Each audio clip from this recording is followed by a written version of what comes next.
How's it going, guys? Welcome to the commercial. Today, I just want to quickly talk about bad days being good catalysts to propel us into a positive future. Um, we live in a world where not everything is always going to go our way. We're going to have bad days, and we're going to have days where we don't feel like doing anything. We're going to have days where we literally are unable to do what we love or pursue the passions that we care for deeply. But I'm just here to let you know, like, first of all, that's not gonna last forever.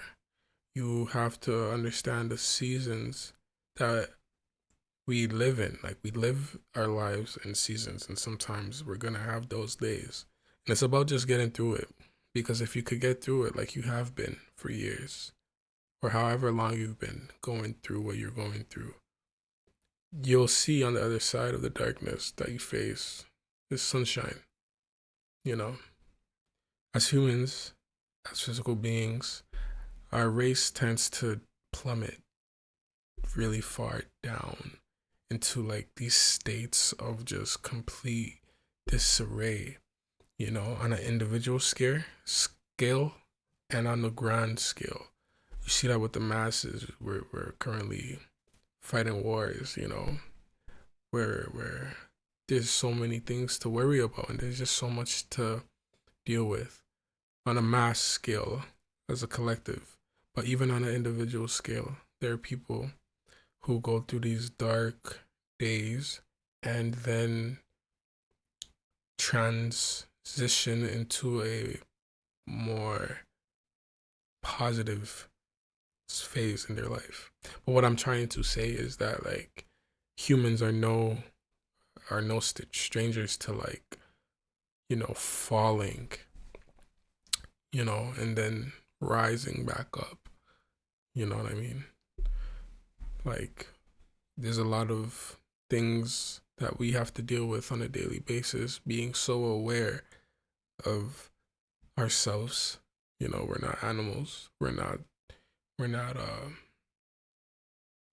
well, we technically are animals, but we are more intelligent animals who have become aware of ourselves. So in saying that, I believe that we have to deal with more things mentally.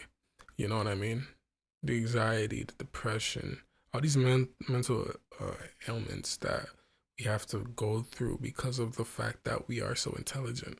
You know what I mean? Knowing so much could be such a burden at times, but it's just the way things are.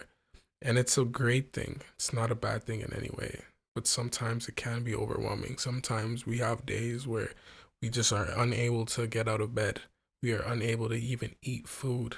You know, it gets bad, but the bright days and the days where we feel best or 100% after the fact, after going through such dark times, those days are always just the best feelings, the best moments in life because it's all two sides.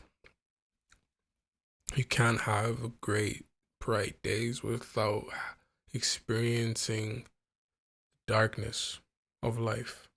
You know what I mean? Life is gonna do that to you. Life is gonna put you in places where you probably feel a little hopeless, you know? But in reality, it's like those are the days you have to cherish and just take as much as you can from the situation in terms of learning and just trying to see what it is you're missing. And then from there, from that space, from that headspace, you utilize that negative energy and then turn it into something positive. That's like true alchemy right there. And you could take a negative and turn it into a positive. You know, that's true alchemy. That's true wizard shit. You know what I mean? And I think a lot of people need to realize that, like, it's not about the bright days. It's not about the good days. It's not about the bad days either. It's about just existing and recognizing the energies as they come and learning to navigate. You know what I mean? And the more we detach from just like the good and the bad, like the better we can understand and live a life where we're not constantly getting beat up by the bad days, and we're not constantly on these highs of the good days, because there needs to be like a grounding that takes place, you know? So I'm just here to let you know that it is important to cherish the bad days and also cherish the good days. But remember to realize that everything is in motion and nothing lasts forever. You know what I mean? So yeah, um, that's all I had to say. Thank you so much for watching. Make sure you subscribe and like. It helps a lot. See you in the next one.